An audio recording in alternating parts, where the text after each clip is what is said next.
So there's another thing I want to share with you today, and I'm wearing the same shirt. I have so many things from today, and I just wanted to capture them all.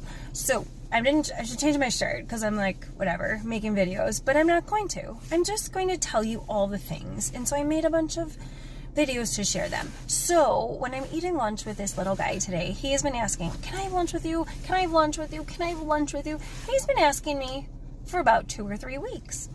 And I said, yes, today is the day. Let's do it. Let's have lunch together. You got it. And he sits down. I always ask the kids, can you ask a friend? Because I want them to have social skills. And I said, you go ask your friend. You say to him, and then I model it for him. And I say, you say to Leo, hey, do you want to have lunch with me in Mrs. Becker's room? And he comes back and he said, yeah. He said, no. I was like, okay, well, great job asking. Great job. Hey, that's a social skill. Whether it turns out positive or negative, that was a social skill. So then I sat down and I was like, hey, you've been asking me for a while. Why was it important for you to have lunch with me today? So if your kids are asking us for something, do you ever just ask them, why is that important for you? And I got a really wonderful answer. And you guys, I'm so glad I asked the question.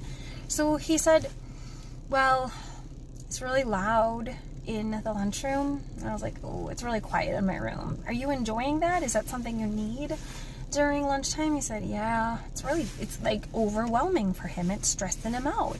And I was really proud that he found the words to describe the problem. So our kids don't have language to describe problems. And when we find them using language to describe problems, we praise them for it. So that was praise number 1. And then number 2, he said, and I've been having an assigned seat at lunch for like a long time. I was like, what do you mean you have an assigned seat at lunch? We can sit with our class. Who do you sit by? He's like, well, I sit with this kid. I was like, do you sit with that kid because you want to or because that's your assigned seat? It's my assigned seat.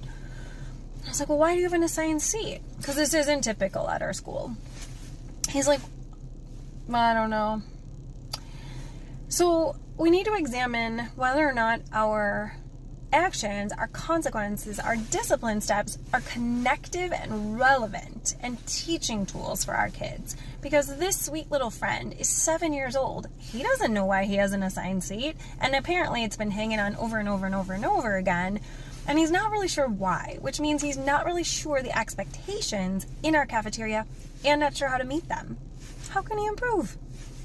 Sweet little friend, I found out so much. Take care.